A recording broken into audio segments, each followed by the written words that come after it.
Now let's talk about Pakistan's friend, Turkey. Its president, Recep Tayyip Erdogan, is a self-proclaimed defender of the Muslim world. He leaves no opportunity to criticize India, especially when it's about the Muslim community.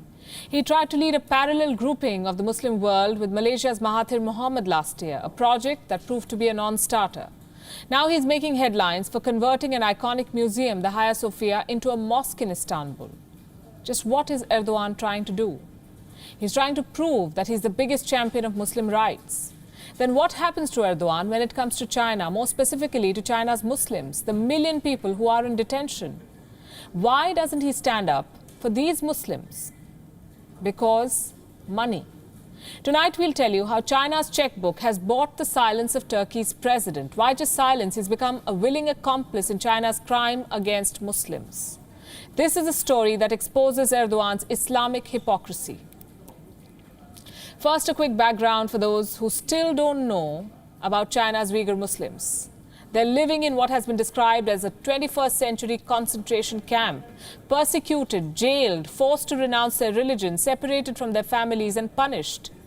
We've been reporting on this for years with first-person accounts. The world sees all of this, but Turkey's president does not. In 2019, President Erdogan said that people in Xinjiang are living happily. In 2020, he's supporting China in persecuting them. Erdogan is enabling the extradition of Uyghur Muslims to China. A new report has come out. It extensively documents the innovative ways through which Turkey extradites Uyghurs. First, it identifies them, then it sends them to a third country, and from there, China takes over and secures their extradition. The Telegraph found that several Uyghurs were sent to countries like Tajikistan. Tajikistan is a country that readily complies. When China files an extradition request, Tajikistan complies. Earlier today, we set out to verify all of these claims. According to one estimate, 50,000 Uyghurs have sought refuge in Turkey. They're trying to evade repression in China. But they chose the wrong country because Turkey's president has become an accomplice of China. He's helping China. The only difference is he's not sending people directly to China. We spoke to Arsalan Hidayat. He's a Uyghur rights activist based in Istanbul. Arsalan Hidayat has been tracking these extraditions. He told us how China and Turkey operate. The Chinese regime accused certain Uyghurs of taking part in terrorist organizations or something or extremist organizations with no evidence. They just file a report, and then the Turkish government will then put them into deportation centers.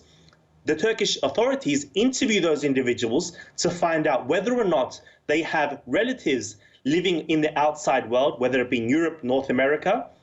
Once that's been confirmed, whether they have relatives or not, if they have relatives, then they are generally safe. They are let go. But if they don't, guess what happens? They get sent back this backdoor way.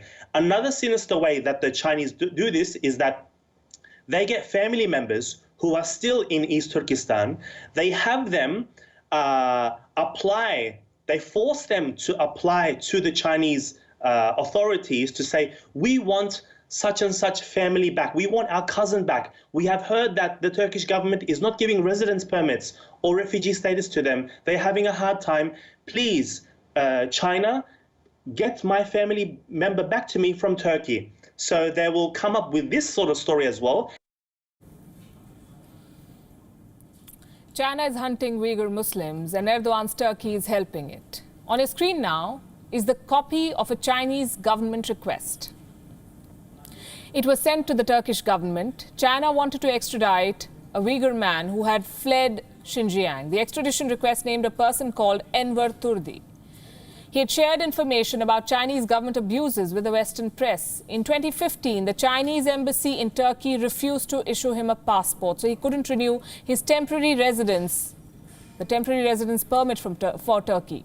2 years later, Turkish authorities placed him in a deportation facility. He faced interrogation. Reports say that he moved to Turkish courts for relief. The case remains pending.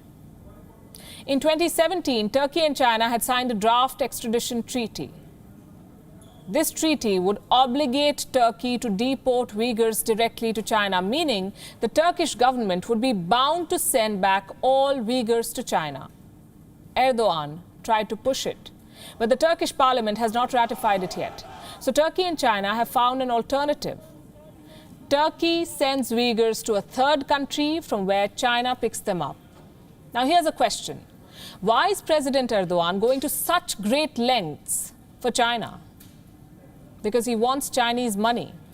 In 2010, China and Turkey signed 8 strategic cooperative pacts.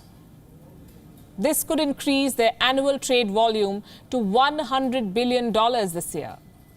Last year, China's central bank made a $1 billion cash infusion into the Turkish economy. Struggling banks in Turkey have received bailouts from China. Beijing has even sanctioned a $3.6 billion package for Turkey's energy sector. Erdogan has made a choice. He has put China's money above China's Muslims. His silence on Uyghurs speaks volumes about his Islamic hypocrisy. I'll leave you with a thought and some numbers. Turkey has 71 million Muslims. India has more than 150 million Muslims. Yet President Erdogan tries to preach a secular country like India on how to treat its Muslims, but won't utter a word against China for putting Muslims in mass jails.